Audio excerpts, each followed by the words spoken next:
सबको पता ही है हस्बैंड के या किसी भी मेल के पैदाइशी स्पर्म्स नहीं बन रहे, जिन्होंने हजारों लाखों रुपए लगा के आपके पास आए कि हमें बच्चा चाहिए। अनलिमिटेड केसेस हैं जिनके हम विदाउट आईवीएफ प्रेगनेंसी हो जाती है। So what is the actual IVF success rate? IVF is not 100%। देखिए, we can not fight destiny. तो अल्ट्रा सेंसिटिव ग्रुप में हमने डाल दिया और finally I was totally shocked. मैंने इतने इनफर्टाइल कपल्स नहीं देखे। उन्होंने कहा कि साहब देखिए, अब हमारा तो हर जगह से विश्वास उठ चुका है। मेरे घर में जो मंदिर था, जितनी मूर्तियां थी, मैंने सब हटा दी। आज हम कोई फंक्शन में जाते हैं, कोई भी हम लोग गैदरिंग में जाते हैं, तो 10 लोग आके पूछते हैं कि गुड न्यूज़ कब सुना रहे हो। तो फिर ये लोग क्या झिझकते हैं सोशल गैदरिंग में जाने की। अभी जो प्रेग्नेंट लेडीज हैं वो भी बहुत ज्यादा मोबाइल पे रहती है, तो वो जो लाइट है वो कंटिन्यूअस उनके यूट्रस में जो बेबी है वो एक्सपोज हो रहा है उससे। IVF is not a taboo, it's a blessing. It's science की सबसे बड़ी ब्लेसिंग है जिससे दुनिया आगे चलेगी। आपने इतने सारे केसेस देखे हैं, सबसे ज्यादा प्रॉब्लम आपको किस में देखने को मिलती है, मेल में या फीमेल? लाइफ स्टाइल की कौन सी ऐसी 3 चीजें हैं अगर ये गलतियां कर रहे हो तो आप खुद इनवाइट कर रहे हो इनफर्टिलिटी के लिए खुद को? आईवीएफ, इनफर्टिलिटी, पीसीओडी, ये सिर्फ मेडिकल वर्ड्स नहीं है। किसी के लिए ये हर महीने एक नेगेटिव प्रेगनेंसी टेस्ट है और किसी के लिए वो सवाल है जो हर फैमिली फंक्शन में उनसे पूछा जाता है कि गुड न्यूज़ कब दे रहे हो। और अगर आप ये सुन रहे हैं तो शायद आप भी हर महीने एक उम्मीद के साथ जीते हैं। टेस्ट से पहले वाली रात, वो एक लाइन जिसके लिए आप भगवान से मन्नत मांगते हैं, और फिर हर महीने थोड़ा सा टूट जाना। अगर ये फीलिंग आप जानते हैं तो ये एपिसोड सिर्फ आपके लिए बनाया गया है। और सबसे जरूरी बात पता है क्या है? WHO के अकॉर्डिंग दुनिया में हर 6 में से 1 इंसान अपनी जिंदगी में इनफर्टिलिटी फेस करता है। मतलब ये सिर्फ आपकी कहानी नहीं है, ये लाखों लोगों की छुपी हुई कहानी है। फिर भी कोई खुलकर बात नहीं करता। और सबसे पेनफुल बात, ज्यादातर कपल्स की प्रॉब्लम ये नहीं होती कि इलाज नहीं है, प्रॉब्लम ये होती है कि उन्हें सही टाइम पर सही वजह पता ही नहीं चलती। इसीलिए कभी पीसीओडी को ब्लेम करते हैं, कभी एज को, और कभी स्ट्रेस को, और कभी सिर्फ औरत को। आज हम बात करेंगे इनफर्टिलिटी, आईवीएफ, पीसीओडी, हार्मोन्स और प्रेगनेंसी के उन सच के बारे में जिन पे इंडियन फैमिलीज में आज भी खामोशी छा जाती है।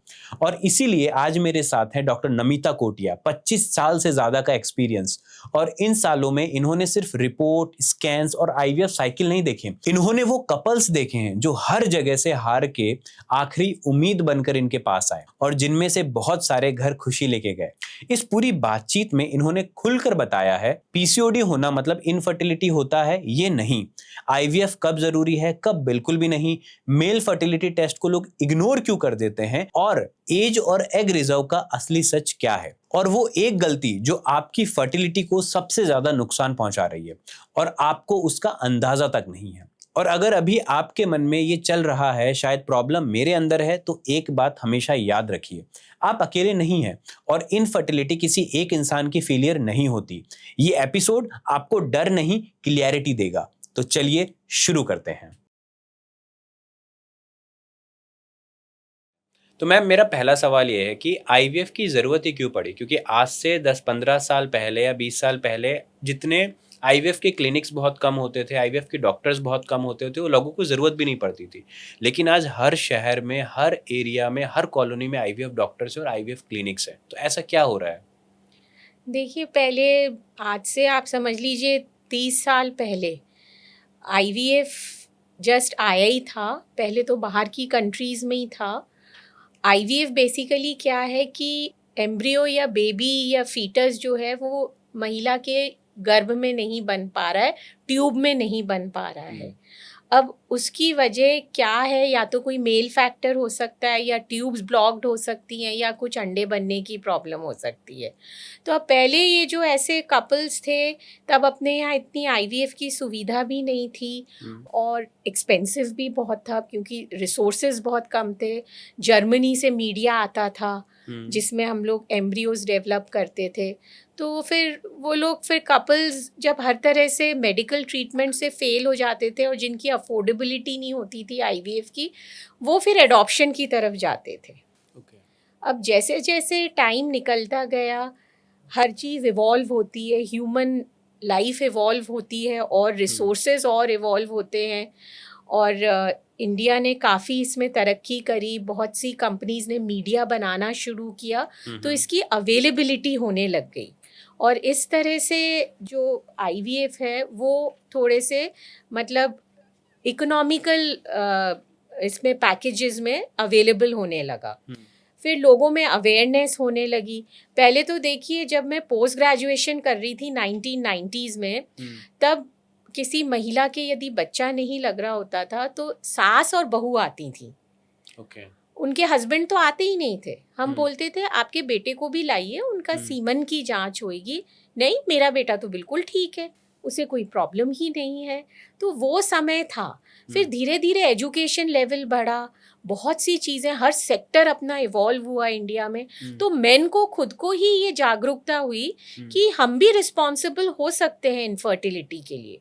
तो फिर उसके बाद वो ओपन में आने लग गए, सीमन एनालिसिस होने लगा। पहले तो लैब्स में हार्डली कोई महीने के 8-10 सीमन एनालिसिस होते थे। तो इस तरह से ये IVF धीरे धीरे इवॉल्व हुआ, इंडिया में अवेलेबिलिटी हुई। पहले बॉम्बे, दिल्ली, बैंगलोर, बड़ी जो मेट्रोपॉलिटन सिटीज़ थी वहाँ होता था, तो कपल्स वहाँ जाते थे, तो वो भी बहुत एक्सपेंसिव पड़ता था। फिर ग्रेजुअली ये जो चीज़ है वो सिटीज़ में, छोटी सिटीज़ में भी होने लग गई, क्योंकि अवेलेबिलिटी ऑफ रिसोर्सेज होने लगी। फिर दूसरी जो सबसे महत्वपूर्ण बात है वो ये है कि लाइफस्टाइल धीरे धीरे बहुत ज़्यादा चेंज होने लगा। एक तो फीमेल्स बहुत ज़्यादा आ गई इसमें, अपने एजुकेटेड होने लगी, तो पढ़ाई की वजह से उनकी मैरिज, जो एज ऑफ मैरिज है वो आगे बढ़ती गई। तो इस तरह से ये चीज़ें धीरे धीरे इवॉल्व होते होते, और अब तो मेजर रीज़न ही लाइफस्टाइल है। बहुत से कपल्स हैं जिनकी मैरिज को 9 years हो गए हैं, जिसमें वाइफ होम मेकर है, still they have not plan there pregnancy. वो सिर्फ अभी घूम रहे हैं, एंजॉय कर रहे हैं। तो ये इस तरह का जो सोशल चेंज आया है, उसकी वजह से इनफर्टिलिटी बढ़ गई। ये सिर्फ इंडिया में ही नहीं है, it's a global phenomena. All over the world there is decline in the fertility rate. Okay, तो मैम मेरा सवाल आपसे ये है कि ये IVF या इनफर्टिलिटी की जो प्रॉब्लम है ये कितनी पुरानी है? क्योंकि हर डिजीज का एक स्टार्टिंग पॉइंट होता है। तो ये IVF या इनफर्टिलिटी अगर मैं बोलूँ तो ये कितनी पुरानी चीज़ है? इनफर्टिलिटी तो बहुत पुरानी है। It is just like any other disease. जैसे डायबिटीज़ है, BP है, थायराइड है, उसकी तरह डिजीज़ है। बट इसमें दिक्कत क्या है, इस डिजीज़ के साथ एक सोशल स्टिग्मा अटैच्ड है। ओके, तो इस वजह से ये थोड़ी कॉम्प्लेक्स हो जाती है। इसमें 2 जने इन्वॉल्व हैं, द कपल और प्लस दोनों की फैमिलीज। तो it becomes a social issue also, specially in India. Okay, so infertility is not a new thing. ये बहुत पुराने टाइम से भी लोगों को प्रॉब्लम हो रही थी, लेकिन उस समय कहीं ना कहीं इतनी अवेयरनेस नहीं थी, तो उसकी वजह से इसको दबा दिया जा रहा था। नहीं, ऐसा तो नहीं है, अवेयरनेस थी, आते थे couples, but they were simpler method, simple way में they used to conceive, they used to get pregnant. Why? Because they respected their biological age. शादी इनकी 26 से पहले हो जाती थी, और शादी के 1-2 साल में बेबी नहीं होता था, चाहे वाइफ वर्किंग हो। ऐसा थोड़ी ना कि पहले जो लेडीज थी वो कम वर्क करती थी, जाती थी वर्क पे जाती थी वो, मगर शादी की एज जल्दी थी तब, और इसलिए फैमिली वो जल्दी प्लान करती थी। तो ये जो बायोलॉजिकल एज है ये बहुत महत्वपूर्ण है। अब क्या हो रहा है कि शादियां ही 30 के बाद हो रही हैं, उसके तुरंत बाद कोई बेबी प्लान नहीं करता है, तो वो फिर एज बढ़ते बढ़ते 35, 36, 40 तक जा रही है। So that is the major difference. Infertility तो शुरू से ही थी। पर अगर आपकी बायोलॉजिकल एज कम है हस्बैंड वाइफ की, तो सिंपलर मेथड से प्रेगनेंसी होने के चांसेस रहते हैं, rather than going to IVF। Okay, great. So IVF जो टेक्नोलॉजी है ये कितनी पुरानी है? मतलब हाउ इट स्टार्टेड? उससे पहले भी क्या कोई ट्रीटमेंट के तरीके हुआ करते थे? IVF देखिए, अभी जो फर्स्ट वर्ल्ड की IVF बेबी है, Louise Brown, she is 43 years old। तो IVF is that old. Okay, ठीक है। अब जितने भी लोग इस पॉडकास्ट को पहली बार देख रहे हैं, IVF शब्द को पहली बार सुन रहे हैं, अगर उनको सिंपल में समझाना हो कि IVF क्या होता है, इसका क्या प्रोसेस होता है, तो वो कैसे आप एक्सप्लेन करोगे? What is IVF in simple term? IVF is in vitro fertilisation, या फिर जिसे आम भाषा में परकनली शिशु बोलते हैं, या टेस्ट ट्यूब बेबी। वो इसलिए कि भाई जो एग होते हैं लेडी के या महिला के, उनको हम लोग बाहर निकाल लेते हैं और सोनोग्राफी द्वारा, उसमें कोई इंसिजन कट नहीं है, और उन एग्स को स्पर्म के साथ, जो उनके पार्टनर या हस्बैंड है उनके स्पर्म से लैब में जो एम्ब्रियोलॉजिस्ट हैं वो फर्टिलाइज करते हैं, और फिर जो एम्ब्रियो बनता है उसका, जो बेबी बनता है, वो यूट्रस में डालते हैं। तो बेसिकली फर्टिलाइजेशन जो कि इन द ट्यूब होता है उसको इन वीवो कहते हैं, नॉर्मली फेलोपियन ट्यूब में होता है। तो वो कोई कारणवश से उन महिला के नहीं हो पा रहा है, चाहे उनमें प्रॉब्लम हो या उनके हस्बैंड में प्रॉब्लम हो, तो हम लोग फिर इन विट्रो फर्टिलाइजेशन करते हैं। मतलब fertilisation is outside the body, और एम्ब्रियो बना के यूट्रस में ट्रांसफर कर देते हैं, जो कि इम्प्लांट हो जाता है और फिर नॉर्मल प्रेगनेंसी की तरह चलता है। ओके, मतलब इस सिंपल टर्म में अगर मैं सही समझ रहा हूँ तो हमने मेल का स्पर्म लिया, फीमेल के एग्स लिए, उसको हमने बाहर फर्टिलाइज किया, दोनों को मिला के बाहर फर्टिलाइज किया, और फिर उसके बाद वापस से एक फीमेल की बॉडी में उसको उसके यूट्रस में हमने ट्रांसफर कर दिया। ओके, इसी से अगला सवाल आता है, तो कई लोगों को ये डाउट होता है कि यार आईवीएफ में बच्चा किसी और का होता है, स्पर्म किसी और का होता है। नहीं, ऐसा नहीं है, ये तो अब बहुत भ्रांति है, और ये तो अब धीरे धीरे खत्म ही हो गई है। अब तो सबको पता ही है कि एग भी उन्हीं का ही है और स्पर्म भी उन्हीं का ही है। और एक चीज है जो कि थर्ड पार्टी रिप्रोडक्शन है।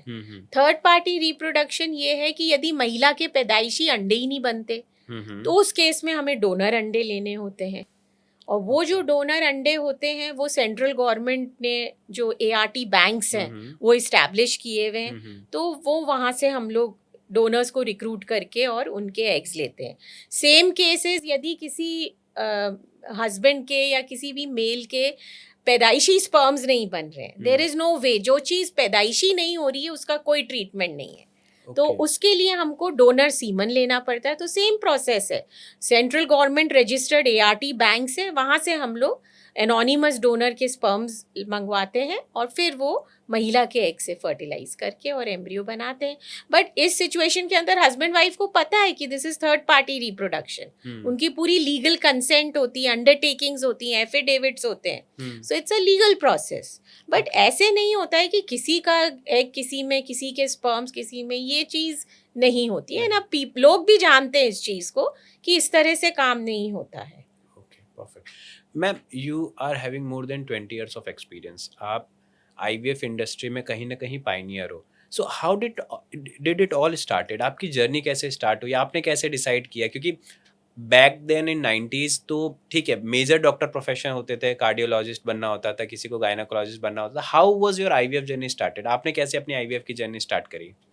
Actually, I passed my MS from Jodhpur in 1997, and after that मैं जयपुर आ गई, एंड उस समय महात्मा गांधी मेडिकल कॉलेज का प्रोजेक्ट आ रहा था। तो I am very fond of teaching, मेरे को टीच करना बहुत अच्छा लगता है। तो गवर्नमेंट में तो मेरा सिलेक्शन हुआ नहीं, तो उस समय अपने ये महात्मा गांधी था राजस्थान में जो पहला प्रोजेक्ट था, डॉक्टर ML स्वर्णकार सर का, तो उन्होंने मुझे इंटरव्यू के लिए बुलाया था और मैं उसमें सेलेक्ट भी हो गई थी। पर उस समय वो कॉलेज बन रहा था, हॉस्पिटल बन रहा था, तो उन्होंने मेरे को बोला कि तुम इवनिंग में मेरे पास मेरे OPD में आ जाना। उनका बनी पार्क में OPD था, तो मैं अपने मिलने के लिए, तुम्हें फर्दर में बता देंगे तुम्हें कैसे क्या करना है, क्योंकि the project was in the pipeline, it would take some months, maybe a year also. तो मैं और मेरे हस्बैंड जब वहाँ पहुँचे उनके OPD में, आई वॉज टोटली शॉक्ड।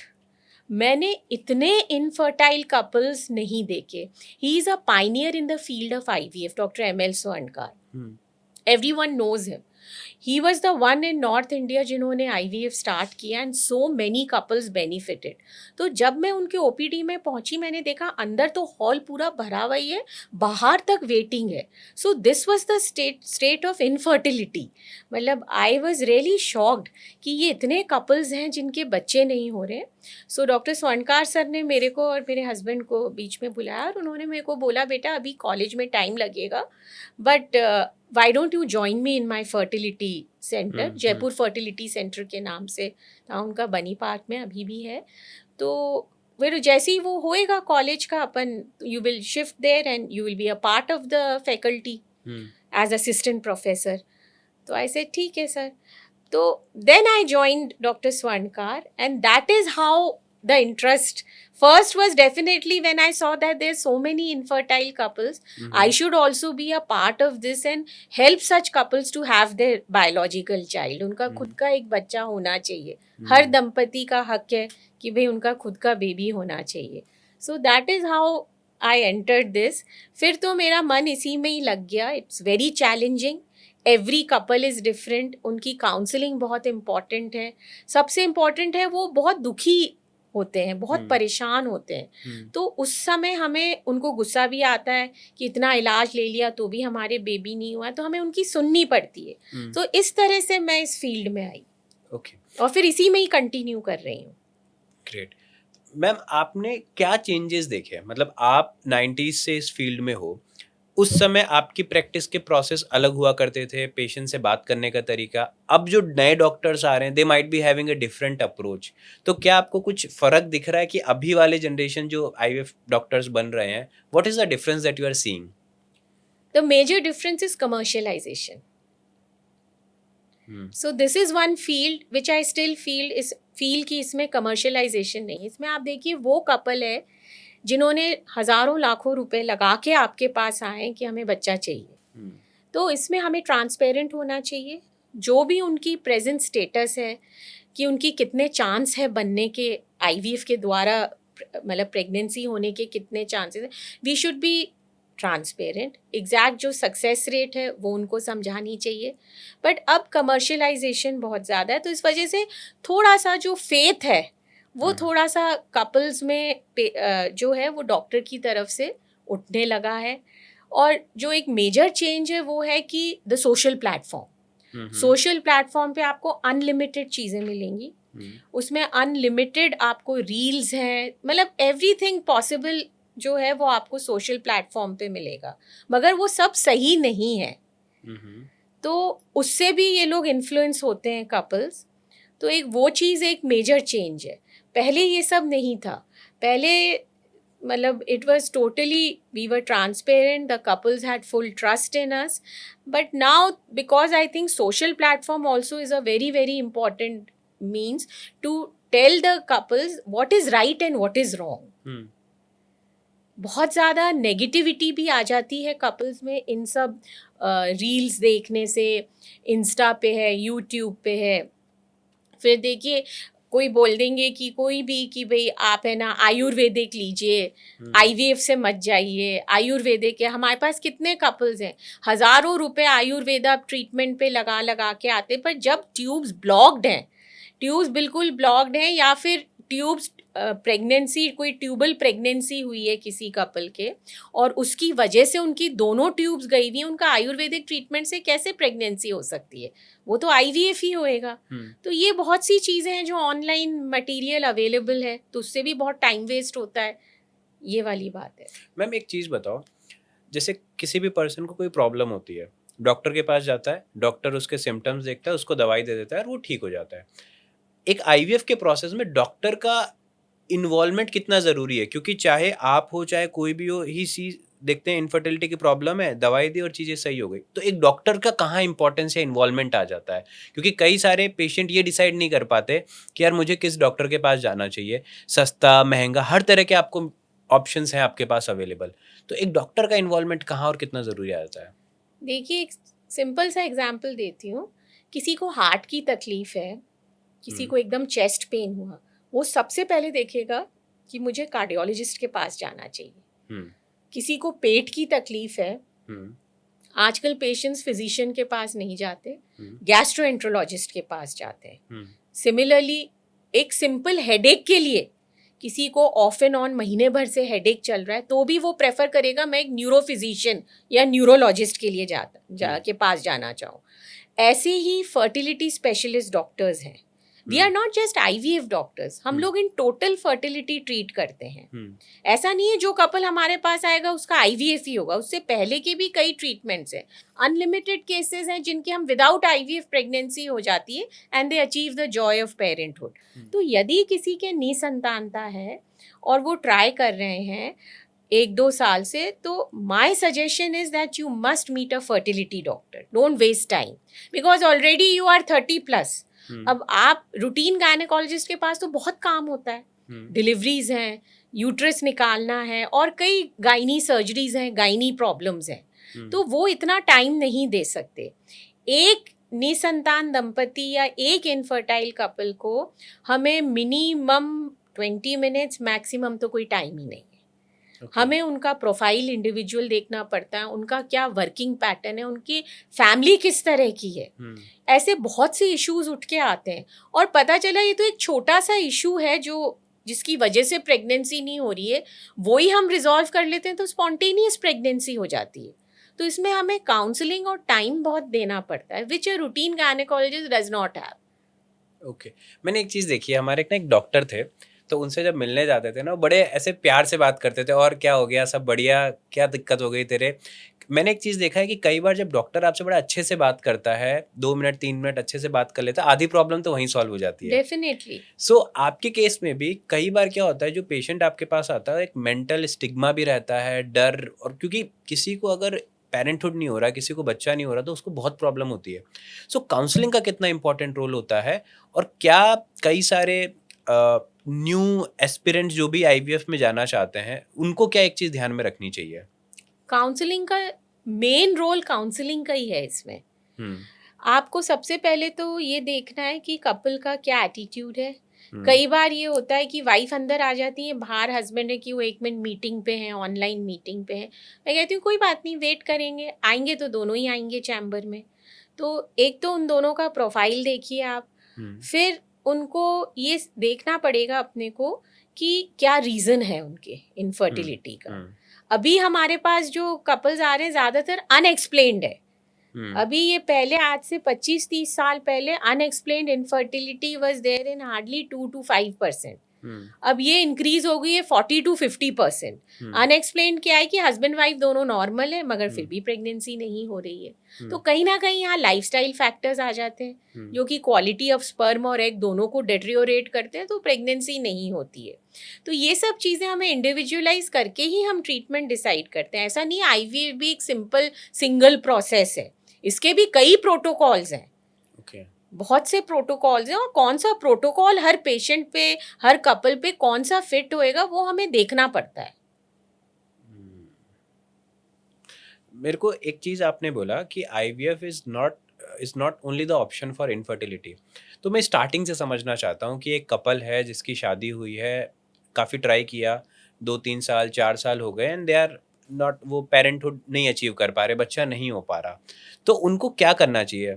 उनको पहला स्टेप क्या होगा? Once they comes to you, फिर आप क्या आइडेंटिफाई करते हो? तो क्या प्रोसेस, क्योंकि लोगों को क्या लगता है कि यार इनफर्टिलिटी है, आईवीएफ करवा लो, ये कहीं ना कहीं लोगों के दिमाग में आईवीएफ इज नॉट 100%। मैं सबसे पहले, मेरे पास कितने अनलिमिटेड कपल्स आए कि मैम आईवीएफ कर दो, मैं कहती हूँ आईवीएफ की जरूरत ही नहीं है आपको, तो इससे पहले वाले स्टेप्स देखते हैं अपन। क्या होते हैं, मतलब बेसिकली इसमें देखिए 2 इम्पॉर्टेंट चीजें हैं। सबसे पहले तो बायोलॉजिकल एज क्या है कपल की। यदि वो 35 प्लस हैं तो फिर हमारे पास उनका रिप्रोडक्टिव टाइमलाइन कम है, प्रजनन जो टाइमलाइन है ना उनकी वो कम है, समय कम है, तो हमें बहुत प्रोएक्टिव होना पड़ेगा। अगर वो 35 के बिलो हैं और उनके जो कुछ मार्कर्स होते हैं, हमारे टेस्ट होते हैं, जैसे एग रिजर्व के होते हैं, AMH बोलते हैं, सोनोग्राफी के अंदर कोई एंट्रल फॉलिकल काउंट्स होते हैं जिससे हमें पता चलता है हाँ लगभग कितने एग्स बनेंगे, सीमन प्रोफाइल होता है, ये सब विद इन नॉर्मल रेंज होता है। और पहले अगर वो सिर्फ टैबलेट्स लेके भी हम लोग एग फॉर्मेशन की टैबलेट्स देते हैं, उससे भी प्रेगनेंसी होने के चांस बहुत रहते हैं। और अगर उन्होंने पहले ये ट्रीटमेंट नहीं लिया हुआ है और फिर उनके ये सारे पैरामीटर्स नॉर्मल हैं, तो फिर हम उनको 2 to 3 साइकिल टैबलेट्स देते हैं एग फॉर्मेशन के। उनका ट्यूबल स्टेटस चेक करते हैं वाइफ का, क्योंकि ट्यूब में ही एग और स्पर्म मिलते हैं। और 2-3 साइकिल्स के बाद अगर उनके एग फॉर्मेशन की टैबलेट से नहीं प्रेगनेंसी हो रही है तो फिर next step is IUI। IUI is intra uterine insemination of husband semen. उसके अंदर भले ही हस्बैंड का नॉर्मल सीमन हो, बट हम उसको ऐसे मीडिया से उसको हम वॉश कर देते हैं जिससे उसकी और अच्छी क्वालिटी हो जाती है, वॉल्यूम और कॉन्सेंट्रेट होके उसको इंसेमिनेट कर देते हैं वाइफ के यूट्रस में जब एग्स का डायमीटर अचीव हो जाता है, तो उसका जो सक्सेस रेट है वो करीब 20 से 22% ज़्यादा है नेचुरल के कंपैरिजन में। अगर 2 साइकिल 3 साइकिल IUI फेल हो गए तो फिर हम लोग IVF सजेस्ट करते हैं। तो बेसिकली इस तरह का प्रोटोकॉल फॉलो करते हैं। अब यहाँ समस्या क्या आती है कि बहुत से कपल्स हैं जो कि 6-6 7-7 महीने तक अंडे बनने की दवाई ले लेके आते हैं। ओके। उनके जो भी गायनेकोलॉजिस्ट हैं जो भी हैं उनको देते रहते हैं कि भाई प्रेगनेंसी हो जाएगी। कई लोग हैं जो IUI इतना करा के आ जाते हैं तो भी रिजल्ट नहीं मिलता। तो उस सिचुएशन में हमको उन्हें रीइवैल्यूएट करना पड़ता है। और अगर रीइवैल्यूएशन पे हमें लगा कि इनका IUI ट्रीटमेंट भी प्रॉपर नहीं लग रहा है, so then we give them 1 or 2 trials more for IUI, otherwise we go ahead with IVF। मतलब IUI के ट्रायल्स मैक्सिमम 3 to 4 है। और जो अपन एग फॉर्मेशन की टैबलेट्स देते हैं वो भी ज़्यादा से ज़्यादा आप 4 to 5 साइकिल्स दीजिए। ये इस तरह का प्रोटोकॉल फॉलो करना होता है। मतलब इन सिंपल प्रोसेस, अगर कोई कपल फर्टिलिटी अचीव नहीं कर पा रहा है, बच्चे नहीं हो रहे, तो सबसे पहले वो विजिट करते हैं, काउंसलिंग होती है, फिर वहाँ पे सबसे पहला प्रोसेस होता है कि टैब फॉर्मेशन की, एग फॉर्मेशन की उनको टैबलेट्स देते हैं। अगर उससे भी वो चीज़ अचीव नहीं होती है तो फिर करवाते हैं IUI, और IUI से भी अगर वो चीज़ पॉसिबल नहीं होती तो फिर होता है IVF। और IVF के कुछ क्लियर कट इंडिकेशंस भी है, जैसे महिला की दोनों ट्यूब्स ब्लॉक्ड हैं, या फिर उनके अंडों का साइज प्रॉपर नहीं बन रहा, उनको इंजेक्शंस की रिक्वायरमेंट है, या एक कई कंडीशंस होती है जैसे एंडोमेट्रियोसिस होता है। Endometriosis is one condition, PCO is one condition where medical treatment fails. When medical treatment fails you have to go for IVF। और जो मोस्ट इम्पॉर्टेंट अभी है सीमन प्रोफाइल। सीमन का भी बहुत ज़्यादा रोल है, बिकॉज सीमन प्रोफाइल अभी लेटली काफ़ी फॉल होने लगा है। मोटिलिटी है, उनकी मॉर्फोलॉजी है, because of these recreational things like smoking है एंड ये हुक्का है। देन अपने राजस्थान में तो खासकर ये टोबैको च्यूइंग बहुत ज़्यादा है, गुटखा। इससे भी इनफर्टिलिटी, ऑफ कोर्स, उससे तो पूरा सीमन प्रोफाइल ही डिस्टॉर्ट हो जाता है, पूरी मॉर्फोलॉजी ही उसकी डिस्टॉर्ट हो जाती है स्पर्म की। एंड दे स्पेंड सच, हमें कहते हैं IVF महंगा ट्रीटमेंट है। मैं उनसे पेशेंट से पूछा आप महीने में गुटखा कितने रुपए लगाते हो, तो वाइफ ने बोला मैम एक दिन में 1500 रुपए लगाते हैं ये गुटखा के। तो आप सोच लीजिए महीने के कितने हुए। तो आई टेल देम चलो IVF मत करो, गुटखा तो छोड़ दो। गुटखा नहीं छूटेगा, आदत होने के बाद कई बार लोगों को गुटखा का बहुत सेवन है राजस्थान में। तो मैम एक चीज़ बताओ, IVF कोई करवाता है तो क्या उसके श्योर है कि बच्चा होगा? क्योंकि कई बार ऐसा चलता है कि यार IVF 100% है। सक्सेस रेट के भी रिगार्डिंग कई लोगों की अपनी अलग अलग दावे करते हैं कि यार हमारा 100% है, कोई 50% बोलता है। तो what is the actual IVF success rate? देखिए, IVF success rate depends on many factors. Most important is the biological as. Again and again I am saying that let us respect our biological age. जो हमारे पुराने time में थे, देखिए मैंने भी पढ़ाई करी है, MBBS किया है, MS किया है, but I got married while I was doing my post graduation at 25-26 years. And then I planned my family while doing my post graduation also. So ऐसा नहीं है कि हम सब अपना सिर्फ कैरियर ही देखते रहे। हस्बैंड्स भी क्या है, वो कहते नहीं अभी तो मैंने स्टार्टअप शुरू ही किया, अभी 4 साल तक बच्चे का नाम मत लेना। तो first of all is the biological age, then the quality of egg and sperms which depends on your diet and lifestyle and physical activity. And overall अगर अपन सक्सेस रेट देखें, it ranges from 45 to 60%. It's not 100%. It cannot be 100%. Nothing is 100%.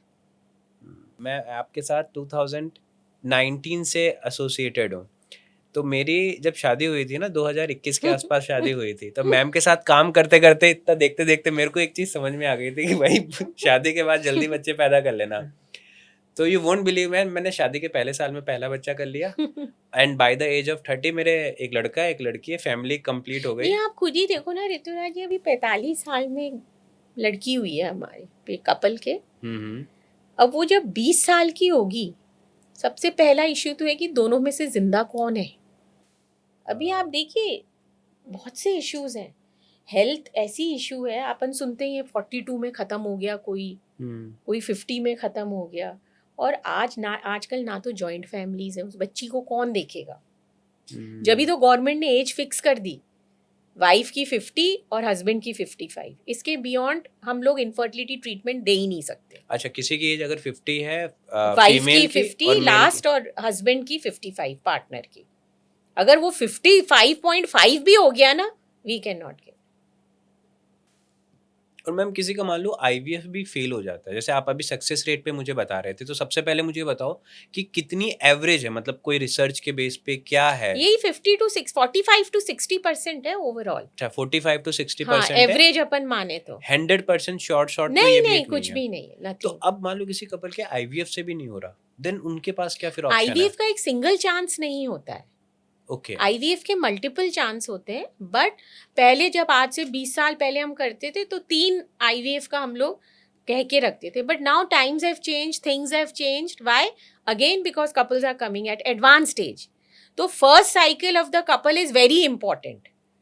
First cycle में हमें पता चल जाता है कि पेशेंट के, वुमन के एग्स कैसे हैं, हस्बैंड के स्पर्म्स कैसे हैं, एम्ब्रियो की क्या क्वालिटी है, उनका यूट्रस कैसे फंक्शन कर रहा है। So the first cycle tells us a lot. So if that cycle fails, so then we have to see and evaluate why it has failed, whatever is in our hand. देखिए, we cannot fight destiny, but as science जो हम लोग पता कर सकते हैं वो करते हैं, and we try to give them the best in the second cycle. तो मैम जैसे आप कह रहे हो किसी का आईवीएफ का फर्स्ट साइकिल फेल हो गया तो उसको सेकंड करवाना चाहिए, सेकंड फेल हो गया तो थर्ड करवाना चाहिए। अब इस केस में सामने वाले के टाइम भी लगता है, पैसा भी लगता है, और उसको ये अश्योरिटी नहीं है कि सेकंड में होगा या थर्ड में होगा, तो वो तो बहुत डिलेमा में आ जाएगा कि यार मैं कितने साइकिल करवाऊं। So this is 0% versus 45%। आप 0% कुछ भी नहीं है, बट 45% चांस तो है ही। दूसरा, हम लोग एम्ब्रियोज फ्रीज करते हैं, जो एक्स्ट्रा एम्ब्रियोज हैं, तो हर बार उनके इतने इंजेक्शंस नहीं लगते हैं। तो जो फ्रोजन एम्ब्रियोज हैं वो हम नेक्स्ट साइकिल में ट्रांसफर कर देते हैं। We can not transfer more than 2 embryos. और कोई एडवांस स्टेज है या फिर मान लो किसी के बार बार फेल हो रहे हैं, उनमें ज़्यादा से ज़्यादा 3 embryos. This is per hour Indian law. Okay, तो एक कपल को आप क्या सजेस्ट करते हो बेस्ड ऑन योर एक्सपीरियंस, कितने आईवीएफ साइकिल करवा लेने चाहिए कि एट एन एवरेज, क्योंकि फर्स्ट में मान लो फेल हो गया तो क्या एक नंबर उनको रखना चाहिए? पहले तो हमें ये ऐसा कुछ फिक्स नंबर नहीं है, बट हमें ये पहले देखना पड़ेगा फर्स्ट क्यों फेल हुआ, और अगर वो चीज़ हमने सेकंड में कवर अप कर ली तो सेकंड वाला भी हमें देखना पड़ेगा कि क्यों फेल हुआ। इसको रिकरेंट इम्प्लांटेशन फेलियर कहते हैं। This in it self is a absolutely different entity.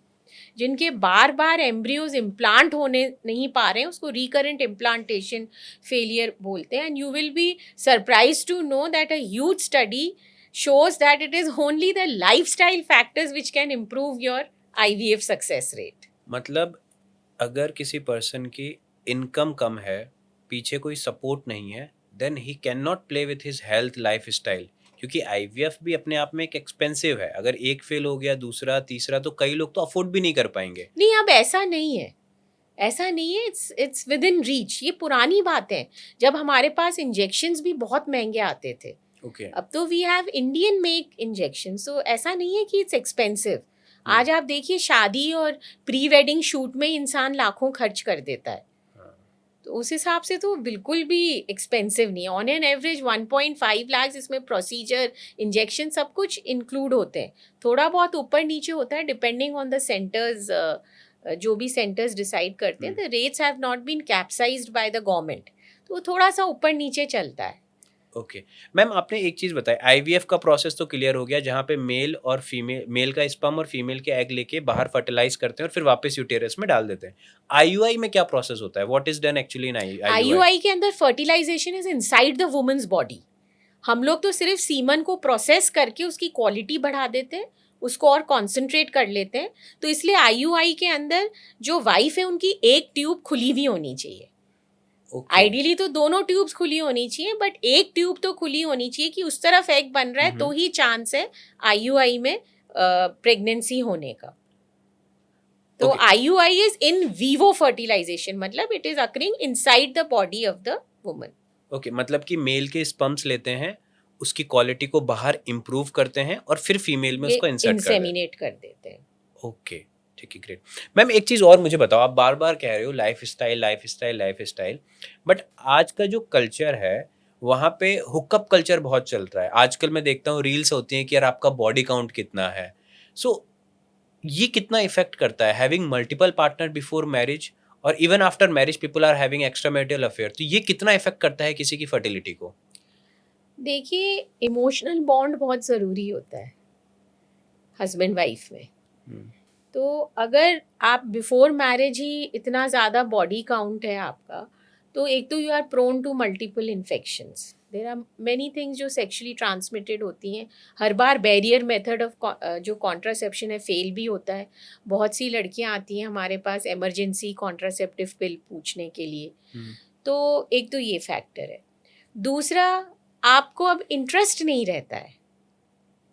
जब आपकी शादी हो जाती है, you already know what is sex. तो आपको सेक्सुअल डिज़ायर दोनों तरफ, अगर उन्होंने before marriage if they have a good, मतलब बॉडी काउंट है, उनके अफेयर्स रहे हुए हैं मल्टीपल, तो वो नयापन, वो एक इंटरेस्ट नहीं रहता है. तो फ्रीक्वेंसी अपने आप कम हो जाती है. फिर अनदर इम्पॉर्टेंट थिंग इज कि जब पहले जो आप बता रहे हैं ना, क्यों मतलब IVF का क्यों इतना हो गया है. हमारे पास हैं कुछ कपल्स ऐसे जिनके मतलब टाइम ही नहीं है. वाइफ के अलग ड्यूटी आवर्स हैं, हस्बैंड कोई US बेस्ड कंपनी में काम कर रहे हैं, उनके नाइट शिफ्ट चल रहे हैं. तो वो एक सोशल इंडिकेशन हो गया IVF या IUI का, कि अलग अलग आवर्स है ना, एक जा रहा है एक आ रहा है, तो कैसे होएगा. फिर जॉइंट फैमिली सिस्टम ख़त्म हो गया. पहले तो क्या है कि अब जॉब्स की वजह से ही जॉइंट फैमिली सिस्टम भी कुछ हद तक ख़त्म हो गया है, कि भाई आपकी जॉब वहाँ है बैंगलोर, पेरेंट्स यहाँ पर हैं. तो ये चीज़ है. और फिर पहले क्या होता था, कुछ नयापन होता था, मैरिज होती थी, there was something new in it, but excitement होता था. वो सब चीज़ें इतनी रही नहीं है. ये इशू है, डेफिनेटली है. और इसी वजह से कहीं ना कहीं इवन आफ्टर शादी उनको उस एक पर्सन में सेटिस्फेक्शन नहीं मिलता है, या उनको लगता है कि यार this is not the right fit, कहीं बाहर देखते हैं, कुछ और देखते हैं. हाँ, वो तो है ही. और फिर देखिए, अपना सोशल मीडिया जस्टिफाई भी करता है इस चीज़ को. सोशल मीडिया कैसे जस्टिफाई करता है कि जब आप घर के खाने से बोर हो जाते हैं तो बाहर जाते ही है ना खाना खाने. तो अगर वो नॉर्मल है तो ये भी नॉर्मल है. सो this is the way, social media कोई भी चीज़ को जस्टिफाई कर देता है. अच्छा, और लोग क्या करते हैं, 1 मिनट की रील देख के ना अपना वो जस्टिफिकेशन, अपना पर्सपेक्टिव बना लेते हैं उसकी. मतलब मैंने कई बार देखा है, एक पॉडकास्ट पूरा 1 घंटे का होता है, लेकिन उसकी कोई आधी मिनट की या 1 मिनट की कोई रील वायरल होती है, उसमें कोई ऑब्जेक्शनल चीज होती है, और लोग उस वीडियो को देख के ना अपना जजमेंट बना लेते हैं कि यार ये बात तो सही है. तभी पहले के लोग क्या होते थे, बड़े समझदार होते थे, वो अपने बच्चों की ना शादी पहले ही करवा देते थे, मतलब 21 से 25 साल की एज में. आप देखिए, मैं जब छोटी थी तो मैं फादर मदर के साथ में जाती थी मैरिज में, किसी की भी मैरिज में, तो हमें दुल्हन देखने को मिलती थी. अभी तो दुल्हन पार्लर से ही नहीं आती है. हमने दुल्हन को देखा ही नहीं है. एंड आई रिमेम्बर, हम बच्चे छोटे होते थे, वी यूज्ड टू जंप कि हमें दुल्हन देखनी है, दुल्हन देखनी है. हाँ, मतलब तो वो चीज़ें बहुत अच्छी थी. ठीक है, आप बहुत जीवन में आगे बढ़ गए हो, बट कुछ चीज़ें जो हैं, जो ट्रेडिशनल हैं, वो तो रहनी ही चाहिए. बट मैम, जो अभी की जनरेशन है, फॉर एग्जांपल अभी की जनरेशन में बोलूँ, या जो लोग अभी 21 से 25 साल की एज ग्रुप में हैं, तो उनके दिमाग में भी तो मैम रहता है कि फैमिली की रिस्पॉन्सिबिलिटी है, करियर भी बिल्ड करना है, अभी कुछ बना नहीं है, कहीं ना कहीं इनकम का कोई अभी स्टेबलाइजेशन नहीं आया, तो वो भी डर रहता है ना, यार शादी कर लूंगा. वो तो है, ये एक बहुत बड़ा मुद्दा है. तो शादी मैं कर लूंगा, अब मेरे से मेरी खुद की जिम्मेदारी नहीं उठ रही, घर की नहीं उठ रही, अब इसकी कहाँ से उठाऊंगा. तो कहीं वो तो है, ये एक बहुत बड़ा मुद्दा है. अभी तो अनएम्प्लॉयमेंट पीक पर है. अभी कहाँ से इंसान शादी की सोचेगा, और बच्चा तो बहुत दूर की बात है. अभी तो आप देखो 25 26 साल तक तो कुछ लाइन में ही नहीं लग पाते हैं, इंजीनियर बन के भी कुछ नहीं, MBA बन के भी कोई जॉब्स नहीं है। मेडिकल प्रोफेशन आप देख लीजिए, हमारा एक MBBS ग्रेजुएट डॉक्टर की कोई वैल्यू नहीं है, उसको फिर स्ट्रगल करना है PG करने के लिए, फिर स्ट्रगल करना है सुपर स्पेशलाइजेशन के लिए। वो तो 30+ हो गया, एक डॉक्टर की बात बता रही हूँ मैं, चाहे वो मेल हो या फीमेल हो। तो things have definitely become difficult. So the whole society has to, change a bit. I mean, what we feel as fertility doctors, the government should also intervene. मतलब कभी कभी लगता है कि प्रोग्रेस के नाम पे हम पीछे जाते जा रहे हैं। पीछे बिल्कुल चले गए हैं, बिल्कुल पीछे चले गए हैं। और अब ये जो फ्री नेट जो गांव-गांव ढाणी दे दिया है, वहाँ पे वहाँ की लेडीज भी अब इन्फ्लुएंस होने लग गई हैं। तो वो भी शादी के 3-3 साल तक प्रेगनेंसी नहीं करना चाहती, 4-4 साल तक। पहले क्या क्लियर कट था, अर्बन में फर्टिलिटी रेट कम है और रूरल में सही है। अब सब बराबर है। अब तो ऐसे कॉन्सेप्ट चलते हैं, एक कॉन्सेप्ट चलता है डिंक, हाँ, मतलब double double income income. No kid. मतलब But लोगों then ने you have nothing to look forward to. I had one couple like this from Bangalore. उन्होंने यही बोला कि भाई हमारे जो सारे जो ग्रुप था, सबने शादियां हो गई, सब कुछ हो गया, we are the only one left without kids. पहले we opted not to have kids. We decided not to have kids. But then we realized कि नहीं, all our friends are having kids. And we also realized we have nothing to look forward to. आप एक weekend पे कितना घूमोगे, कितना आप parting कर लोगे? You need to look forward to something. बहुत सी चीज़ें हैं ये थी कि, बट अभी तो I feel the government should also intervene, क्योंकि ओवरऑल सिनेरियो बहुत ही ख़राब हो रहा है। मुझे भी लगता है, जैसे आजकल मैं बात करता हूँ तो कई लोग बोलते हैं यार हमें तो शादी नहीं करनी, और इवन शादी भी कर ली तो यार बच्चा ही नहीं करना। बट मैं कहता हूँ कि क्या होता है, कपल साथ में रहता है ना, after a certain period of time किसी के साथ आप रहते हो तो बोरियत और कई सारी चीज़ें आ ही जाती हैं। But when you have kid ना, तो कुछ ना कुछ नयापन रहता है। आप घर जाते हो, बच्चा चिल्लाता है, अरे पापा पापा मेरे साथ खेलो, ये करो वो करो, सो देयर इज समथिंग, कुछ ना कुछ चलता रहता है। तो अब मुझे एक चीज़ बताओ, अपने आपके ओपिनियन से, एक कपल ये बोलता है कि यार हमें तो बच्चा करना ही नहीं है, हम तो करना ही नहीं चाहते, उनको ये लगता है कि यार बर्डन होगा, हमारा खुद के एक्सपेंसेस नहीं चल रहे हैं, हम बच्चा करेंगे तो उसका एक्सपेंसेस कौन संभालेगा, क्या है, व्हाट्स योर, आपका क्या व्यू है उस चीज़ पे, करना चाहिए नहीं करना चाहिए? करना चाहिए, एक बच्चा तो सबके होना चाहिए। ऐसे तो हमारा सारा मतलब पॉपुलेशन ही वैसी, अभी क्या अपने को लग रहा है इंडिया पॉपुलेशन बहुत ज़्यादा है, यूथ बहुत कम है, बच्चे हैं ही नहीं, घर घर में इनफर्टिलिटी है। एक बच्चा तो होना चाहिए, एक बच्चा का तो जिम्मेदारी उठा सकते हैं। पहले के लोग थे ना, उनके हाँ, भाई इनकम इतनी नहीं होती आज भी मैं बताऊं इंडिया बहुत स्ट्रांग पोजीशन में, हमें हमारे पेरेंट्स का बहुत सपोर्ट है, ब्रदर सिस्टर्स का बहुत सपोर्ट है। हम भले ही अलग अलग रह रहे हो, अलग अलग सिटी में रह रहे हो, बट ये जो सपोर्ट सिस्टम है ना, अभी मैं डिलीवरीज कराती हूँ, आप देखिए ना, सिस्टर आ जाती है, कोई गुजरात से आ गई सिस्टर, बैंगलोर से आ गए ब्रदर भाभी, पेरेंट्स इन लॉ सब आ गए।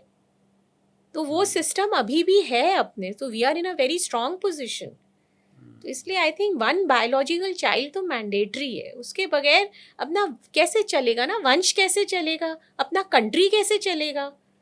अपने को यूथ तो चाहिए ना, और खुद के लिए भी स्ट्रेस बस्टर्स होते हैं बच्चे।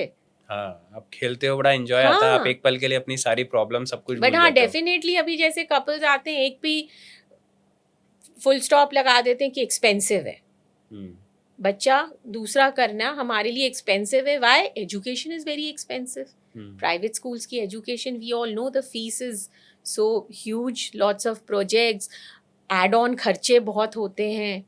तो ये भी एक रीज़न है कि पर फिर भी एक तो अफोर्ड कर ही सकते हैं। तो मैम आपके अकॉर्डिंग एक बेस्ट एज रेंज क्या होती है कि बच्चे पैदा करने की, this is the best age range? 25 to 35, both for husband wife. देखिए सब चीज़ें साथ साथ चलती हैं। आजकल ज़्यादातर कपल्स हैं, हस्बैंड वाइफ खुद वर्क करते हैं, बेबी भी हो जाएगा, पेरेंट्स संभाल लेंगे कुछ टाइम, फिर तो स्कूल चला जाएगा बेबी। बट सिर्फ ये सोच के कि नहीं पहले मैं अपना कैरियर बना लूँ, पहले मेरा स्टार्टअप स्टेबल हो जाए, ये चीज़ें सही नहीं है। थोड़ा सा मल्टीटास्किंग तो करनी पड़ेगी, पहले भी करते ही थे। एक चीज़ मुझे रियलाइज़ ये हुई कि अगर मान लो आपके फादर मदर है, मतलब होने वाले बच्चे के अगर दादा दादी है ना, आपको मालूम भी नहीं चलेगा। आप जितना सोचते हो ना हाँ, कि ये होगा वो होगा कैसे संभालेंगे, अगर आपके दादा दादी है ना, आपको मालूम भी नहीं चलेगा और बच्चा बड़ा हो तो ये जाएगा। है, अभी भी है, मैं वही तो बता रही हूँ। ये कंसेप्ट अपने इंडिया में अभी भी है। We are very blessed and fortunate कि हमारी मतलब पेरेंट्स हमारे लिए हमेशा मतलब केयरिंग ही होते हैं, जब ज़रूरत होती है आके खड़े हो जाते हैं। ये चीज़ तो है। लेकिन एक चीज़ और है मैम, एक सवाल आपसे है कि सामने किसी को अगर प्रॉब्लम होती है ना, किसी को कोई मुसीबत है, तो वो हर तौर तरीके अपनाता है। तो अब किसी की इनफर्टिलिटी की प्रॉब्लम है, बच्चे नहीं हो रहे, तो वो सबसे पहले माथा टेकने जाएंगे, कोई ना कोई टोना टोटका करेंगे, कोई ताबीज बांधेंगे, कुछ ना कुछ करेंगे, और वो प्रॉब्लम से निकलने के लिए हर एक चीज़ करता है, और इसी चक्कर में कई बार लोग अंधविश्वास में फंस जाते हैं और उसका कोई नाजायज़ फ़ायदा उठाते हैं लोग। अभी हाँ। रिसेंटली एक केस आया, हुँ, नासिक में एक बाबा जी थे, वो अलग अलग केसेस थे, बट उसमें से कुछ ऐसे थे जिनके बच्चे नहीं हो रहे थे और उनका एक्सप्लॉयटेशन हुआ। हुँ। ये चीज़ को कैसे दूर किया जा सकता ये है? चीज़ अपन इंडिया में कैसे दूर करें? ये तो वही मैं कह रही हूँ ना, अपन इतने पढ़े लिखे हैं, हर कोई सोशल मीडिया पे आज देखिए नेट पे हर चीज़ अवेलेबल है, तो भी इन अंधविश्वासों और ढकोसलों पे जाते हैं। अब जैसे अभी भी मुहूर्त से सिज़ेरियन होते ही है ना, कपल्स करवाते ही हैं, उनके बिल्कुल। पेरेंट्स करवाते हैं। यहाँ तक कि हमारे पास बोलते हैं कि आप जब एम्ब्रियो ट्रांसफ़र करो तो इस टाइम पे करना।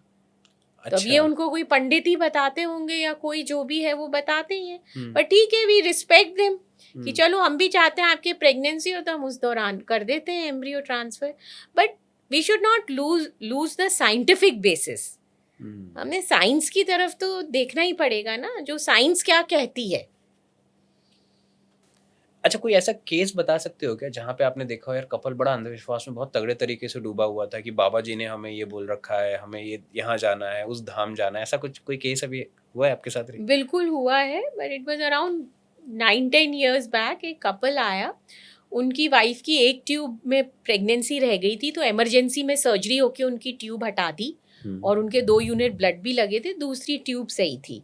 तो उनको लगा कि भई हो जाएगा, ऐसे करते-करते उस सर्जरी के भी 3 साल हो गए। फिर वो डॉक्टर के पास गए, ट्रीटमेंट लिया, जो गायनेकोलॉजिस्ट थी उन्होंने बेचारी ने सारा ट्रीटमेंट किया, बट वो नहीं हुआ। तो उन्होंने कहा आप फर्टिलिटी सेंटर पे जाओ। हुँ, वो नहीं गए कोई फर्टिलिटी सेंटर में, उनको बोला कि आप इस कोई बाबा हैं उनके पास जाओ, पता नहीं कहाँ कहीं हिमाचल में हैं, वो कोई जड़ी बूटी देंगे। ऐसे करते-करते उन्होंने 1.5-2 साल निकाल दिए। हुँ। फिर उनके कोई कुलीग थे, जो वो बोलते थे कि तुम हर महीने कहाँ जाते हो तुम हिमाचल? कि हम वहाँ पे जड़ी बूटी लेने जाते हैं। मैंने कहा यार तुम इतनी अच्छी जॉब है तुम्हारी, गवर्नमेंट जॉब है, इतने हाईली क्वालिफाइड हो, चलो ये तो कर रहे हो तुम, पर एक फर्टिलिटी डॉक्टर से तो मिल लो। मैं तो खुद कहता हूँ मैंने आईवीएफ कराया है, मेरे से कराया था उन्होंने, तो अब मैं तो उन्हीं को रेकमेंड करता हूँ, मैं लेके चलता हूँ, चलो तो सही। बड़ी मुश्किल से आए वो हस्बैंड वाइफ, बहुत ही हॉस्टाइल, वेरी हॉस्टाइल। हुँ, पर खैर फिर भी बैठ गए दोनों, कुछ भी नहीं बोले। इतनी मोटी फाइल ला के रख दी मेरे सामने, मैंने पूरी फाइल पढ़ी। तो मैंने कहा देखिए अब एज भी आपकी बढ़ रही है, अपने को हुँ, आईवीएफ के लिए जाना पड़ेगा, और दूसरी ट्यूब में भी आपके अब स्वेलिंग आ गई है। हुँ। तो वो उन्होंने कहा कि साहब देखिए अब हमारा तो हर जगह से विश्वास उठ चुका है। मेरे घर में जो मंदिर था, जितनी मूर्तियाँ थी, मैंने सब हटा दी। मतलब आप सोचो उनकी मेंटल हेल्थ कैसी हो गई। अब ऐसे कपल को काउंसल करना कि आईवीएफ से भी 100% नहीं है, तो एक बहुत बड़ा चैलेंज हो गया मेरे और मेरे टीम को। तो हम इस कपल को अल्ट्रा सेंसिटिव ग्रुप में हमने डाल दिया। जब भी आते बिठाते बात करते।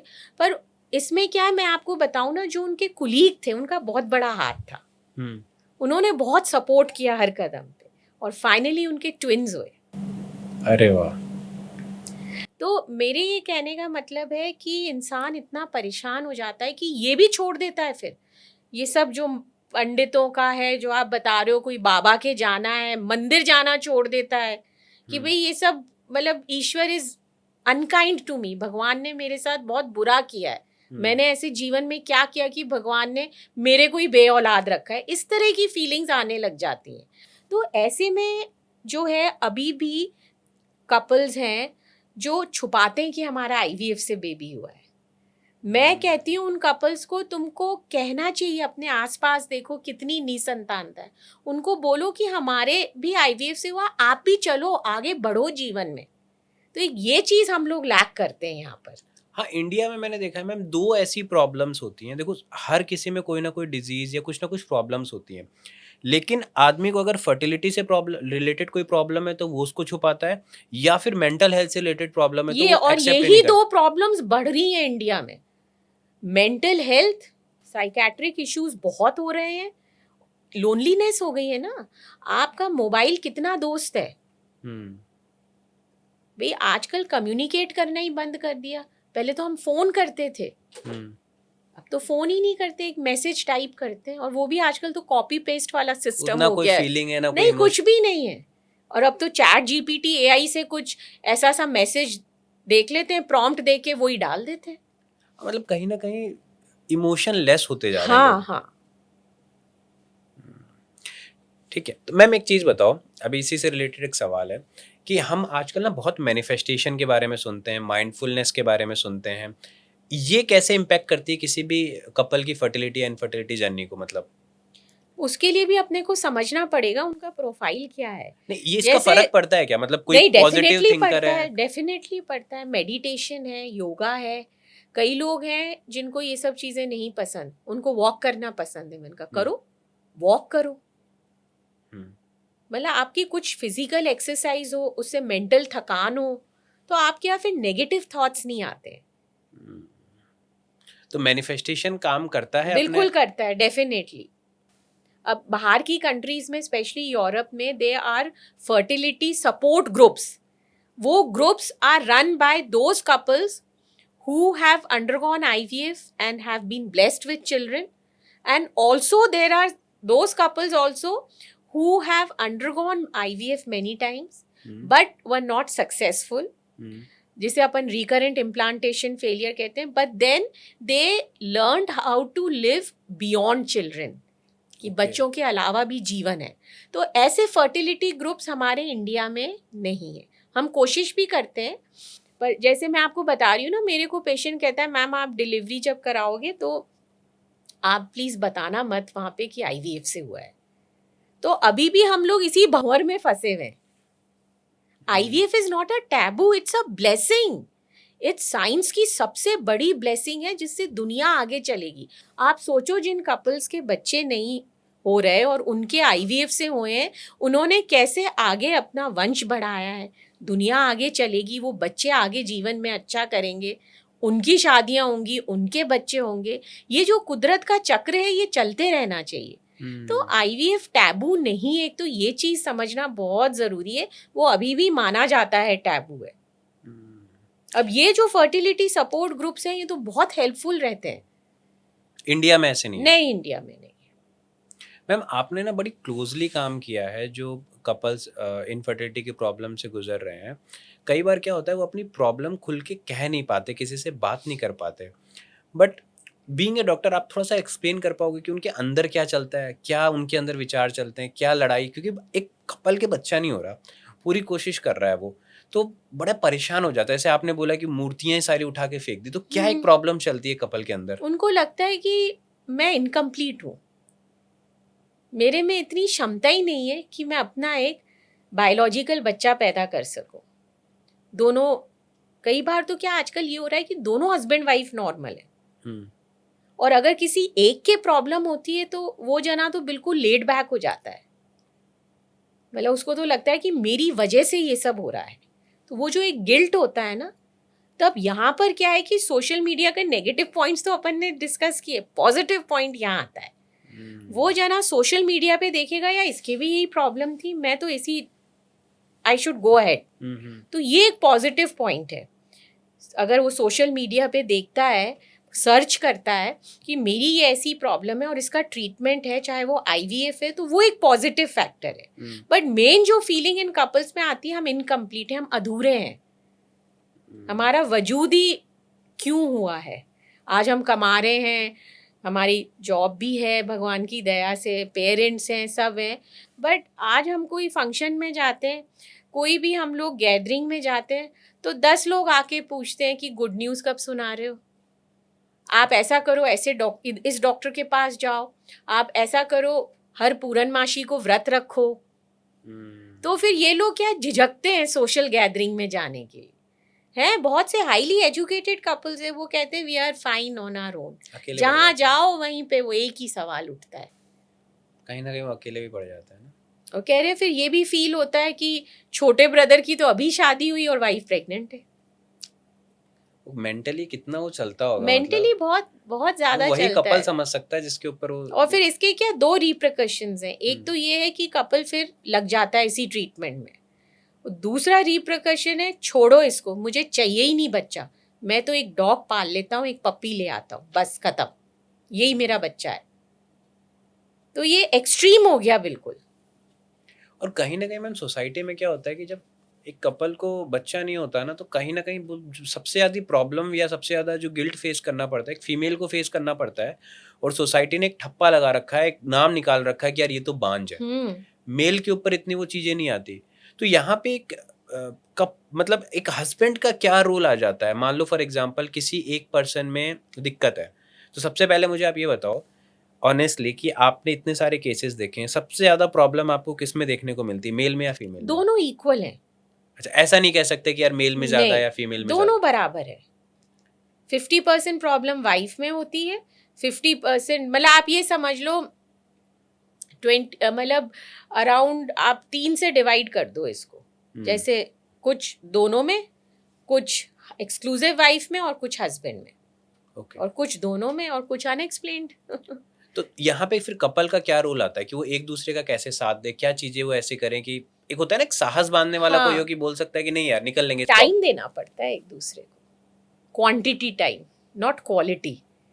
ये चलो रात को 10 बजे आए, चलो भाई रेस्टोरेंट में चलते हैं, खा पी के आके सो गए। रेस्टोरेंट में भी क्या किया, दोनों ने अपने अपने मोबाइल्स खोल लिए।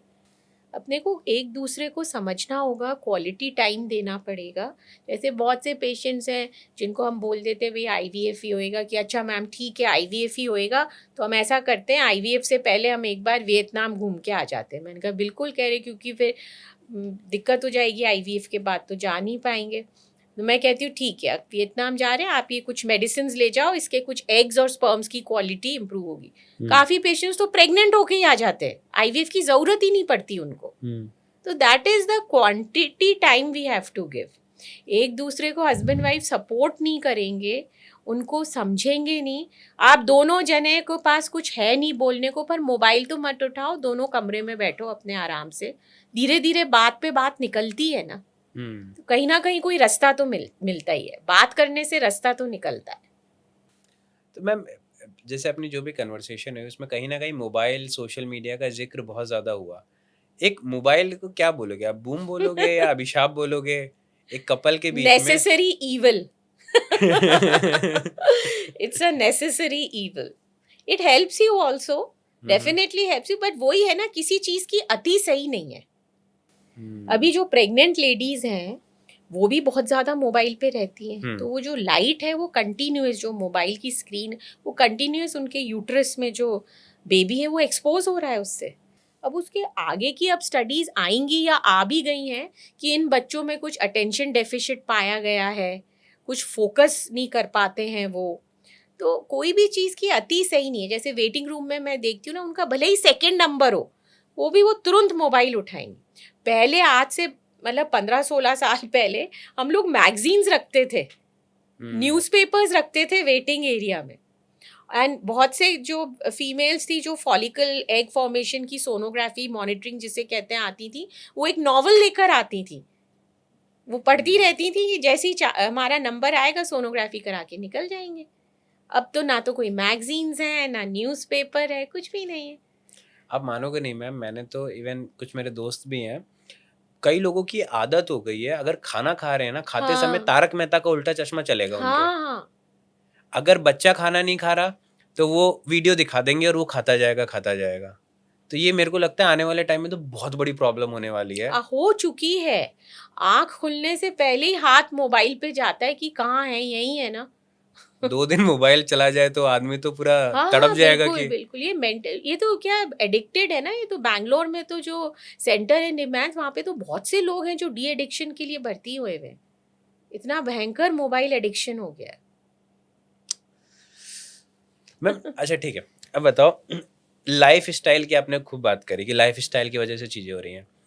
लाइफ स्टाइल की कौन सी ऐसी 3 चीज़ें हैं, अगर ये गलतियां कर रहे हो तो आप खुद इनवाइट कर रहे हो इनफर्टिलिटी के लिए, खुद को तैयार कर रहे हो खुद को, वो 3 प्रॉब्लम सबसे। सबसे पहले तो smoking and tobacco chewing. Hmm alcohol भी मैं मानूंगी, हम्म बट नॉट सो मच, क्योंकि आजकल जी जो जनरेशन है वो अल्कोहल इतना कंज्यूम नहीं करती, ये मैंने ऑब्जर्व किया है। हम्म जेन जी जो है दे हम्म डोंट हैव अल्कोहल इतना, बट स्मोकिंग, टोबैको च्यूइंग रहती है professional. Most important physical activity, zero physical activity है। बोलते हैं, कहते हैं नहीं मैम हम योगा करते हैं। योगा में क्या करते हो? बटरफ्लाई आसन करते हैं, ब्रीदिंग एक्सरसाइज करते हैं, मेडिटेशन करते हैं। सूर्य नमस्कार कितना करते हो? कि नहीं, वो तो नहीं करते। एटलीस्ट 5 to 7 सूर्य नमस्कार होने चाहिए, दैट इज योगा।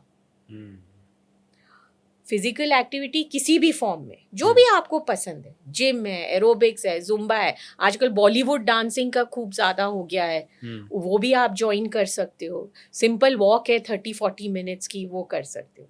और फूड, फूड जो है अपने एक नियम होता था कि 7:30-8 बजे तक मैक्सिमम, जेंट्स में तो सनसेट से पहले ये लोग खाना खा लेते हैं। उसके बहुत फ़ायदे हैं। एक तो सोने से पहले का टाइम इम्पॉर्टेंट है, 2-2.5 घंटे आपका गैप होना चाहिए। तीसरा, एक प्रॉपर मील हो जाती है आपकी, और then you have a good breakfast. अपने यहाँ ब्रेकफास्ट का कंसेप्ट नहीं है। Breakfast should be like a king. उसमें आपको फाइबर डाइट लेनी है, प्रोटीन डाइट लेनी है, लंच थोड़ा सा कम, और डिनर तो बिल्कुल बेगर की तरह। अपने उल्टा चलता है, dinner is like a king. हाँ, रात को सोने से पहले तो दबा के खाते हैं। और ये 3 पॉइंट्स के अलावा चौथा पॉइंट जो मैं एड ऑन करना चाहूंगी वो है स्क्रीन टाइम। स्क्रीन टाइम से कैसे इनफर्टिलिटी रिलेट होती है? स्क्रीन टाइम देखिए, एक हार्मोन होता है मेलाटोनिन हार्मोन, जिसकी वजह से हमारे को स्लीप आती है, डीप स्लीप होती है, जिससे हम फ्रेश उठते हैं सुबह। REM और इस तरह के स्लीप पैटर्न्स होते हैं। तो वो मेलाटोनिन हार्मोन जो है, ये स्क्रीन टाइम जो लाइट है इसकी, वो डिक्रीज करता है उसको। ओके। तो आपको साउंड स्लीप नहीं आती है। अब पेशेंट्स क्या कहते हैं कि जैसे नींद नहीं आ रही है तो मैम हम मोबाइल चालू कर लेते हैं। तो अगर आप मोबाइल चालू कर रहे हो तो then you will be losing 45 minutes more of your good sleep. Good sleep should be deep sleep, जिससे कि आप जब सुबह उठो तो बिल्कुल फ्रेश उठो। हाँ, तभी कई लोग सुबह उठते हैं फ्रेशनेस फील नहीं, नहीं बिल्कुल फ्रेशनेस नहीं फील होती है, हेडेक सा रहता है, हैंगओवर सा रहता है उनको। अच्छा, स्क्रीन टाइम का इशू ये है कि अब काम भी ज़्यादातर स्क्रीन पे ही है कपल्स का, तो उसके अलावा रिक्रिएशन के लिए थोड़ा लिमिट तो करना ही पड़ेगा। ये वेब सीरीज जो बिंज वॉचिंग वगैरह करते हैं, that is not good. Ideally तो कहते हैं भाई सनसेट के बाद आपको स्क्रीन टाइम बंद कर देना चाहिए। वो तो पॉसिबल ही नहीं है आज के टाइम अपने पे। तो नहीं, फिर अपने वो भी तो है ना, US बेस्ड कंपनीज हैं, तो बैंक्स है अपने, जर्मनी बेस्ड बैंक्स है, उसमें वो रात को ही काम, जेनपेग वगैरह जैसे ऐसी जो है अपने एसोसिएशंस हैं, तो फिर जॉब तो कैसे छोड़े। तो ये सब है नेगेटिव पॉइंट्स। मैम एक चीज़ बताओ, आपने स्ट्रेस मेंशन नहीं किया, लेकिन आजकल क्या होता है हर एक चीज़ पे आदमी स्ट्रेस लेता है। मैं तो नहीं बोलती स्ट्रेस तो शुरू से ही था लाइफ में, कब नहीं था। स्ट्रेस को मैनेज कैसे करना है वो नहीं है अभी। How to manage stress we don't know. पहले भी तो स्ट्रेस होता ही था ना, पड़ोस में जाके शेयर कर लेते थे स्ट्रेस, तब मोबाइल नहीं होता था। अब किससे वो करे, कोई डिस्कस नहीं, करने कोई वाला करना ही नहीं चाहता ना, वो तो अब तो AI से पूछने लग गए। अब तो AI और आ करियर गया। के चक्कर में इतने बिजी हो जाते हैं कि लोग ना दोस्त बनाते हैं ना किसी से खुल के बात करते हैं, और अंदर ही अंदर घुटते रहते अंदर ही हैं। अंदर। तो स्ट्रेस तो शुरू से था, बट अभी management of stress we don't know, वो एक बहुत बड़ा issue. There so many stress busters. आप वॉक पे चले जाओ, like cooking is a very good stress buster. Reading novels, crossword चले जाओ आप, वहाँ पे उन्होंने बैठने की जगह बनाई है, पर nobody wants to do that. वो बस मोबाइल ही उठा लेते हैं, वो और स्ट्रेस ही बढ़ाता है। मैम कहीं ना कहीं मेरे को लगता है ना, एक जो सेल्फ रियलाइजेशन होता है ना, वो बहुत डाउन चला गया। मतलब लोगों को मालूम ही नहीं चलता कि जैसे अब ओवर थिंकिंग है, इतना सोचते हैं लोग अंदर ही अंदर, कोई छोटी बात हो जाएगी, लेकिन बहुत ही कम लोग होते हैं जिनको रियलाइज होता है कि नहीं यार, there is something wrong with my mind, मैं बहुत ज़्यादा सोच रहा हूँ, बहुत ज़्यादा ओवर थिंकिंग कर रहा हूँ। तो उसके लिए अपने को अपनी हॉबीज कल्टीवेट करनी पड़ेंगी। कोई ना कोई तो हॉबी होगी बचपन में। आज मैं देखती हूँ मेरी जो बिल्डिंग है उसके सामने रोड पे आज भी 15-16 बच्चे क्रिकेट खेलते हैं। हाँ, कहीं ना कहीं लोग बोलते स्मार्टफोन है, बट वो डम डम फोन हो गया हाँ, है, वो इंसान आप को डम बना ऑल रहा है। वेदर पूल्स हैं, आप स्विमिंग जाओ, it's a very good stress buster.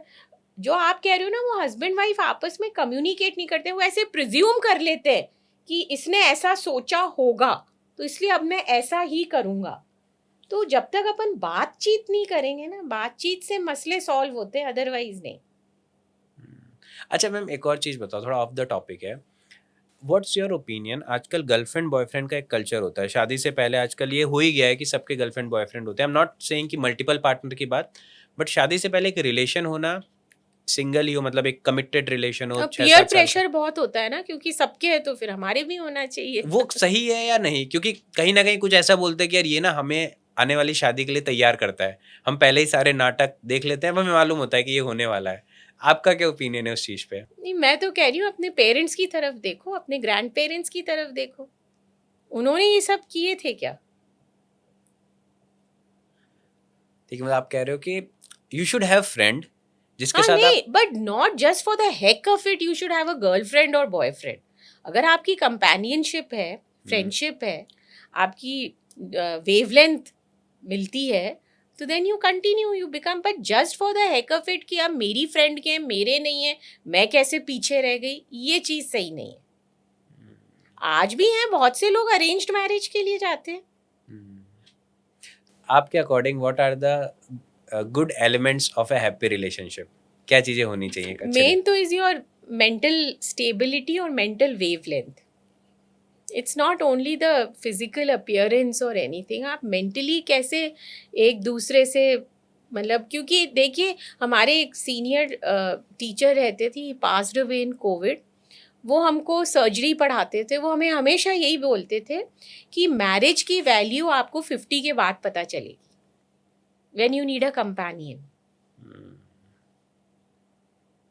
मतलब यू हैव समवन जिसके साथ आप बात कर हाँ, सकते यू हो। Should share and right from the beginning. क्योंकि क्या होता है, स्कूल के दोस्त कॉलेज में नहीं रहते, कॉलेज के दोस्त हाँ, आपके साथ जॉब में ये नहीं एक बहुत रहेंगे। बड़ी, जैसे आज हम लोग तो क्या है कि जब फ्रेंड्स थे, हम लोग अभी भी टच में हैं और मिले भले ही सालों में, बट ऐसे लगता है कल ही मिले। अभी क्या हो रहा है कि 18 साल की उम्र में हर बच्चे बाहर जा रहे हैं, तो स्कूल के दोस्त पीछे छूट गए, नई जगह जहाँ गए वो बात नहीं है, वो सिर्फ एक एक्विंटेंस बन के रह गए। और फिर आप जॉब के लिए गए तो वो तो सिर्फ एक कुलीग टाइप ही बन के रह गए, को वर्कर्स ही रह गए। तो ये एक बहुत बड़ा चेंज है। But then you have your parents, your siblings, आप उनसे शेयर करें ना, parents and siblings are always there.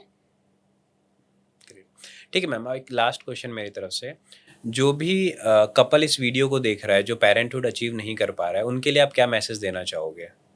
मैं तो बस यही कहना चाहूँगी कि सबसे पहली बात तो ये है कि पेरेंटहुड बहुत ज़रूरी है, खुद के लिए भी, इमोशनली, फिजिकली, मेंटली। पेरेंटहुड ज़रूरी है, we must have one biological child. और जहाँ तक हो सके 35 से पहले पहले एक बच्चा तो कर ही लीजिए, चाहे आप कितने ही बिजी हों प्रोफेशनली, बट एक बच्चे के लिए टाइम निकाल सकते हैं। नहीं तो अपनी आगे चल के 35 के बाद दिक्कतें आती हैं। 36 37 पे IVF से भी रिजल्ट्स देना मुश्किल हो जाता है, क्योंकि हम एज कर रहे हैं ना, और हमारे साथ क्या हो रहा है, जिस तरह का हमारा लाइफस्टाइल है ना, थोड़ी प्री मैच्योर एजिंग भी हो रही है, समय से पहले भी एजिंग हो रही है। तो फिर हमको 35 से पहले एक बेबी कर लेना चाहिए। थोड़ा बहुत जो कुदरत के नियम है उनको आज की डेट में भी हमें उनका पालन करना चाहिए। मेरा तो यही मैसेज है, क्योंकि Joy of parenthood should be achieved by all couples. Great great.